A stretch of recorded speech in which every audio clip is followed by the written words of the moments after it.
Sin lugar a dudas, el papado es un tema clave para el cristianismo en general, pero sobre todo es un tema que marca una vasta diferencia entre el protestantismo y el catolicismo romano.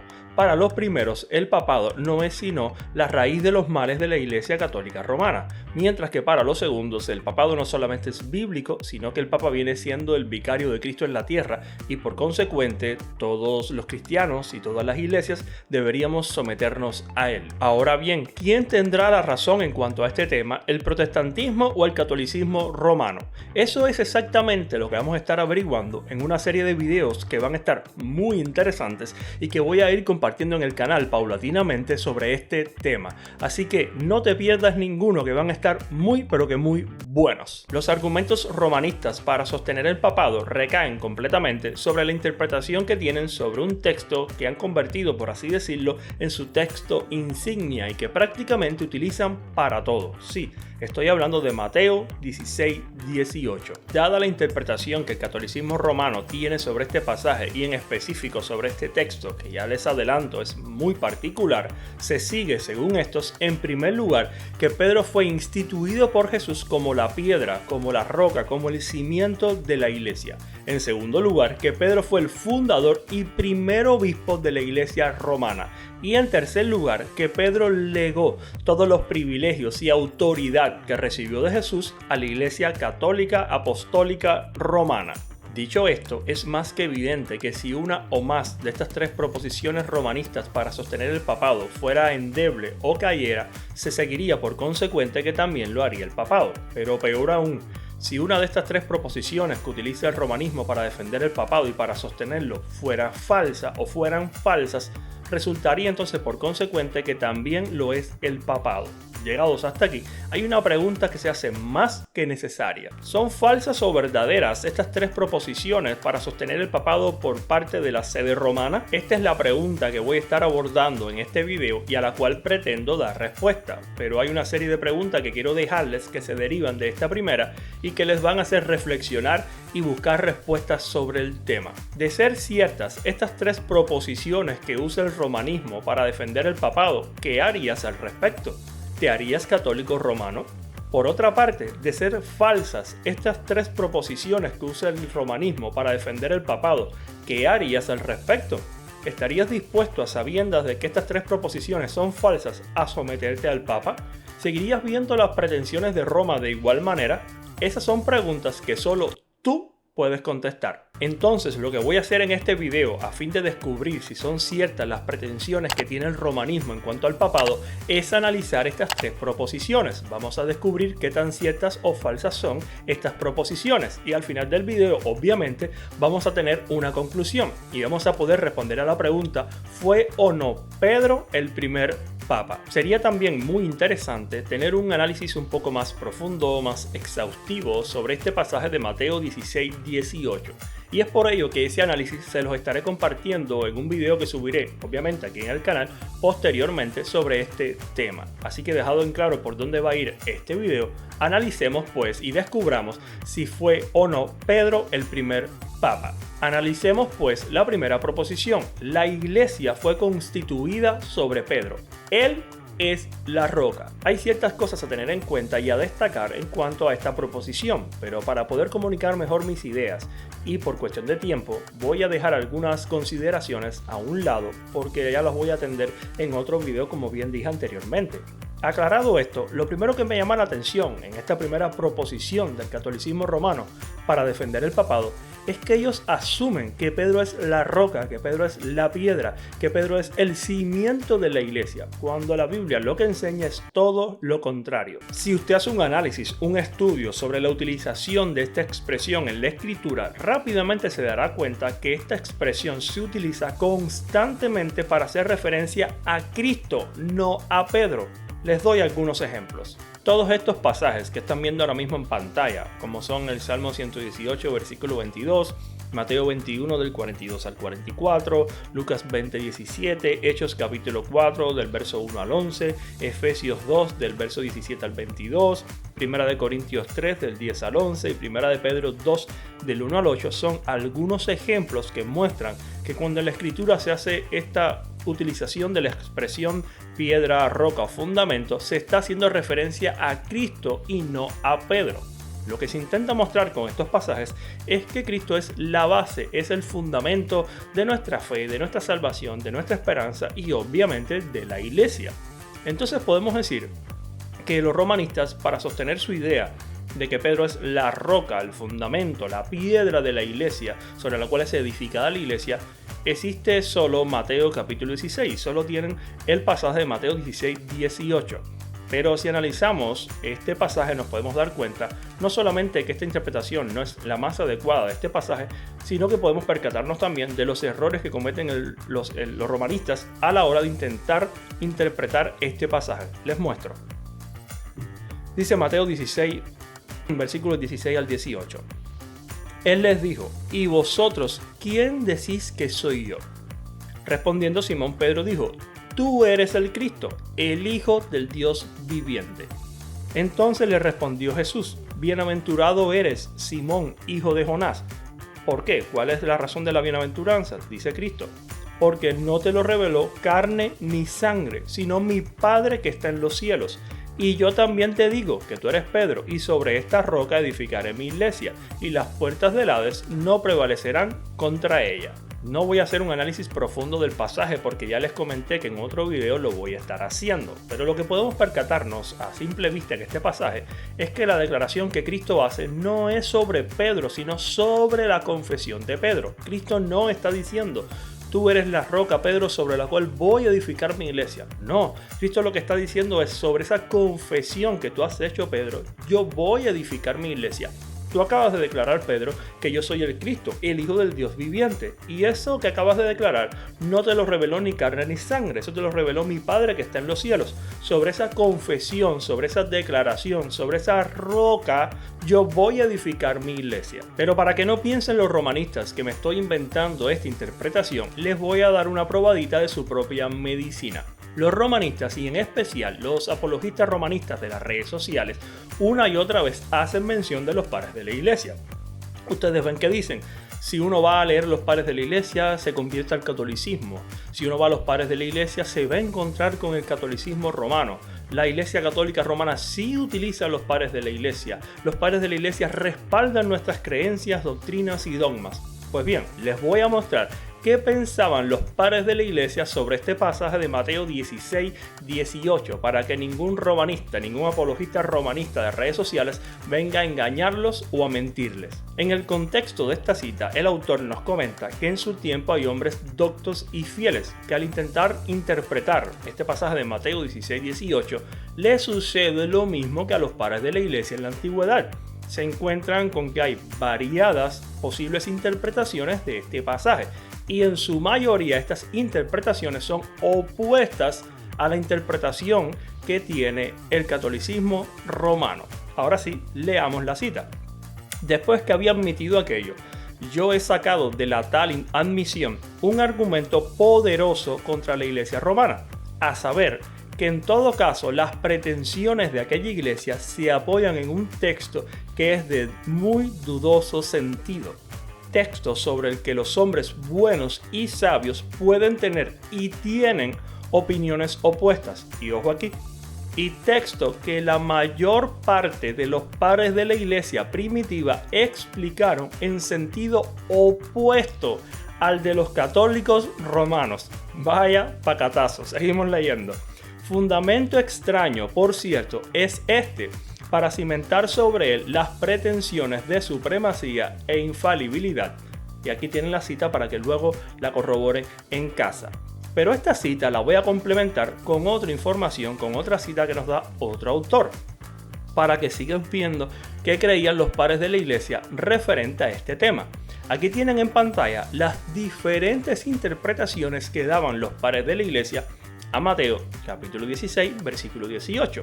No solamente se darán cuenta que son variadas, sino que se van a dar cuenta de otra cosa más. La primera posible interpretación: la iglesia fue edificada sobre Pedro, él es la roca. Esta es la misma interpretación que tiene el romanismo sobre este pasaje. ¿Cuántos padres de la iglesia estaban de acuerdo con esta interpretación. ¿Cuántos padres de la iglesia asumieron esta interpretación, adoptaron esta posición ante esta interpretación? 17 padres de la iglesia. Seguimos. La segunda posible interpretación de este pasaje en los padres de la iglesia, que podemos encontrar en los padres de la iglesia, es que la iglesia fue establecida sobre todos los apóstoles. ¿Cuántos padres de la iglesia adoptaron esta posición? 8 padres de la iglesia. Seguimos. La tercera interpretación que encontramos en los padres de la iglesia es que la iglesia fue establecida sobre la confesión de Pedro. ¿Cuántos padres de la iglesia están de acuerdo con esta interpretación, romanistas?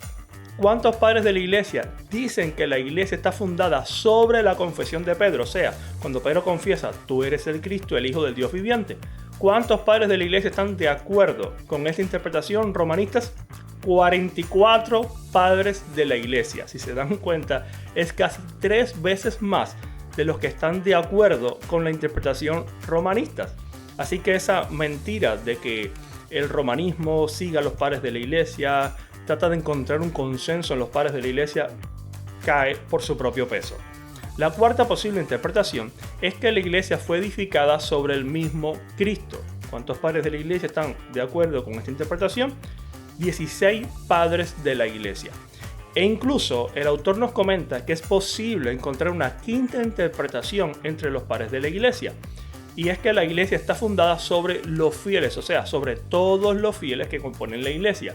Solo que en este caso en específico, el autor no nos da un dato específico, valga la redundancia, sobre cuántos padres de la iglesia apoyaban esta quinta interpretación. Como pueden ver, la diferencia es abismal. La mayoría de padres de la iglesia sostienen que la interpretación de este pasaje es que la iglesia está fundada sobre la confesión de Pedro y no sobre Pedro. Hay 17 padres de la iglesia que sostienen la interpretación que da el romanismo a este pasaje, pero por el contrario hay 44 padres de la iglesia que sostienen que la interpretación adecuada de este pasaje es que la iglesia está fundada sobre la confesión de Pedro, no sobre Pedro. Así que, romanistas, pacatazo. Pero les voy a compartir otra cita de este mismo autor, Edward Denny, donde nos da un poquito más de detalles o nos sigue hablando de esta tercera interpretación que existían entre los padres de la iglesia, en donde encontramos una mayoría de que la iglesia está fundada sobre la declaración de Pedro y no sobre Pedro.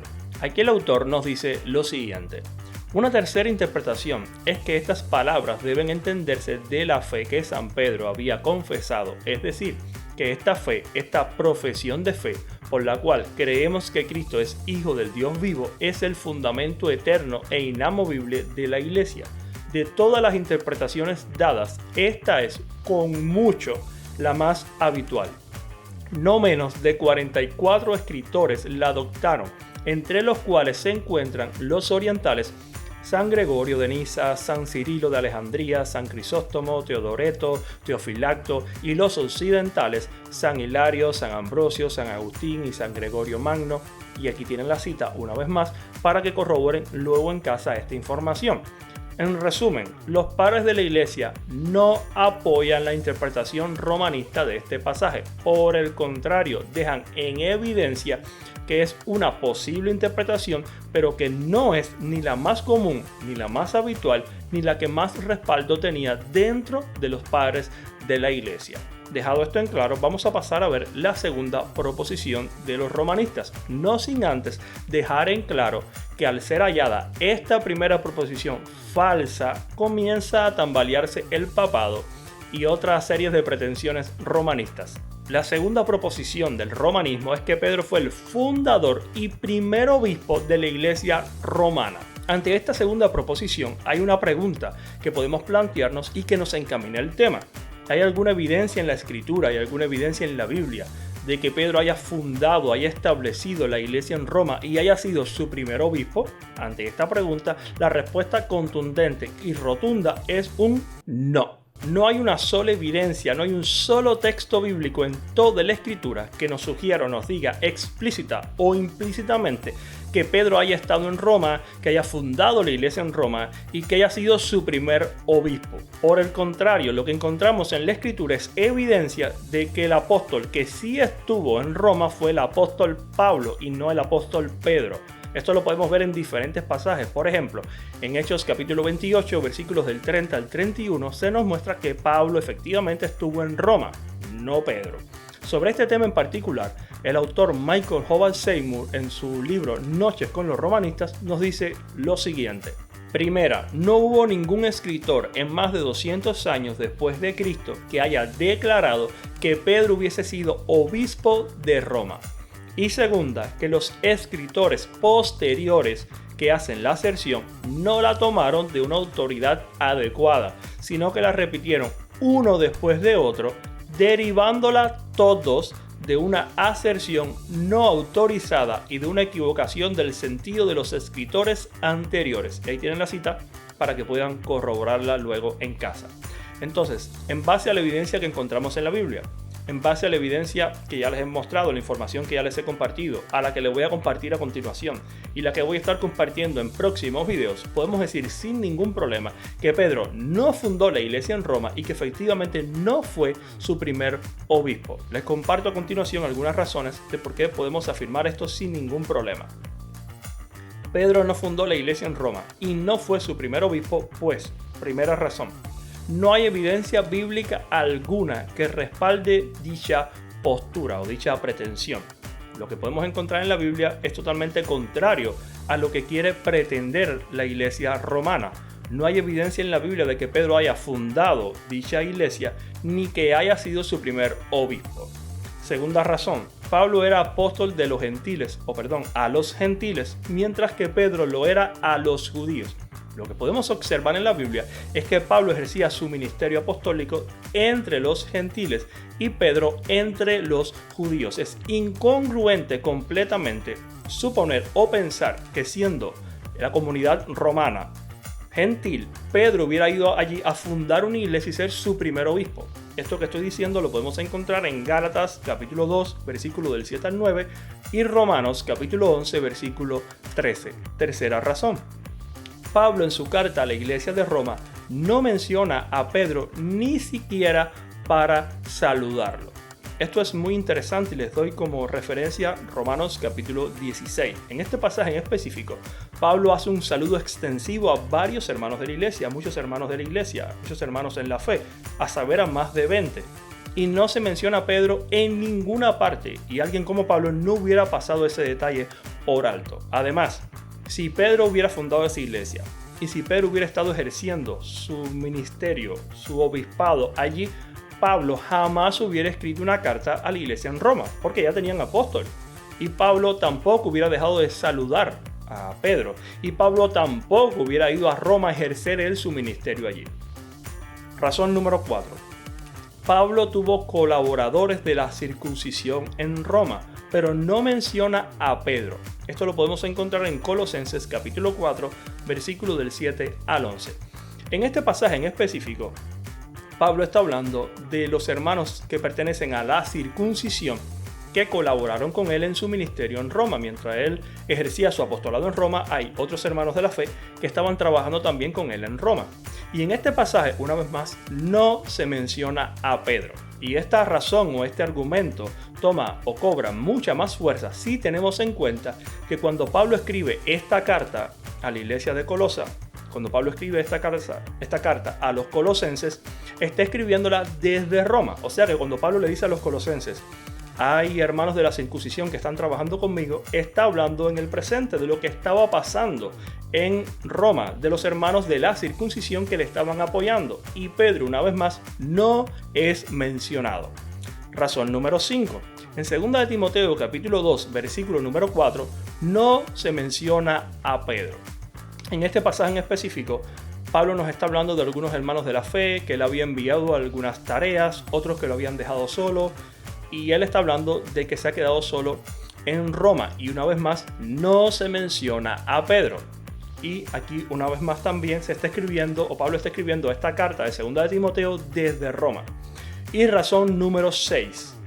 Pablo no trabaja donde hubiera otro apóstol ejerciendo su labor. Esto lo podemos encontrar en la misma carta a los Romanos, capítulo 15, versículos 18 al 21. Si Pedro hubiera fundado esta iglesia, si Pedro hubiera estado trabajando en Roma, si Pedro hubiera sido el primer obispo de esta iglesia, Pablo no hubiera ido a Roma a trabajar, porque como él mismo muestra en este pasaje, él no trabaja donde otro apóstol estuviera ejerciendo su labor. Si consideramos cada una de estas razones de manera independiente, todas y cada una de ellas tienen su propio peso, su propia fuerza, pero si las tomamos como conjunto, podemos construir un sólido argumento a partir del cual podemos demostrar que efectivamente Pedro no fue el fundador de la iglesia en Roma y no fue su primer obispo. Pero les quiero compartir una cita más sobre un sacerdote católico que habla sobre el tema, Hans Küng. Vean lo que va a decir este sacerdote católico Hans Küng sobre este tema de que Pedro haya sido el primer obispo de la iglesia en Roma. Durante mucho tiempo ha existido consenso entre los estudiosos, incluso los teólogos protestantes afirman ahora, que Pedro sufrió martirio en Roma. Sin embargo, los teólogos católicos, ¿quiénes, mis hermanos? Los teólogos católicos coinciden en que no hay pruebas fiables. ¿Que no hay pruebas fiables? En que no hay pruebas fiables de que Pedro estuviera nunca. Repito, de que Pedro estuviera nunca a cargo de la iglesia de Roma como obispo o cabeza suprema. Y aquí tienen la cita para que la corroboren. Vaya pacatazo de este sacerdote católico a todos estos apologistas romanistas de las redes sociales que afirman que Pedro efectivamente estuvo en Roma y fue el que fundó la iglesia y fue su primer obispo. Pues este sacerdote católico le dice nananina. Los teólogos católicos le dicen nananina. No hay pruebas fidedignas ninguna. No hay ninguna prueba fiable de que Pedro haya sido el primer obispo de la iglesia en Roma. Ni siquiera hay pruebas de que Pedro haya estado al frente de dicha iglesia. Pues bien, acabamos de demostrar que esta segunda pretensión, esta segunda proposición de la iglesia romana es totalmente falsa. Van 2 de 2. Solo nos queda preguntarnos, ¿la tercera pretensión, la tercera proposición de la iglesia romana será verdadera o será falsa? La tercera proposición es que Pedro legó a la Iglesia Católica Apostólica Romana todos los privilegios y autoridad que recibió de Cristo. Y una vez más, no podemos encontrar evidencia bíblica ninguna para sostener dicha pretensión por parte del romanismo. En el Nuevo Testamento no hay un solo pasaje donde Pedro le haya legado ningún privilegio ni ninguna autoridad a la iglesia en Roma. Todo el entramado a través del cual la iglesia romana llega a estas elucubraciones absurdas de que Pedro le legó autoridad y le legó privilegios no parten sino de poemas, de tergiversaciones de las palabras de los padres de la iglesia y de un megalómano deseo de poder y autoridad sobre todos. Y reto a cualquier católico romano a que me deje en los comentarios un solo texto, fíjense que no estoy pidiendo mucho, un solo texto en el cual se nos diga que Pedro le legó a la iglesia en Roma autoridad y privilegios, pero les ahorro trabajo. Si no hay evidencia alguna de que Pedro haya fundado la iglesia en Roma, si no hay evidencia ninguna de que Pedro haya sido el primer obispo en Roma, ¿cómo va a haber un texto que nos diga que Pedro le legó autoridad o le legó privilegios a la iglesia en Roma? Es aquí donde regularmente los romanistas entran en desesperación y empiezan a utilizar elucubraciones o poemas a fin de intentar probar la supuesta delegación de poder de Pedro exclusivamente a la iglesia romana, que si Pedro era la cabeza de la iglesia, que la sucesión apostólica, etc. Pero para no hacer este video demasiado extenso, estas elucubraciones o supuestos argumentos de parte de la iglesia católica lo voy a estar abordando en posteriores videos, pero sí les dejo lo siguiente. ¿Creen en serio, romanistas, que ustedes pueden demostrar la supuesta sucesión apostólica y que Pedro fue la cabeza de la iglesia? ¿En serio creen ustedes que pueden demostrar eso? Pues nada, mis hermanos, me despido por el video de hoy. Eso sí, queda pendiente de seguir subiendo contenido para complementar el video de hoy. Así que estén pendientes porque los videos sobre este tema van a estar muy pero muy interesantes y muy pero muy buenos. Dios les bendiga. Chao.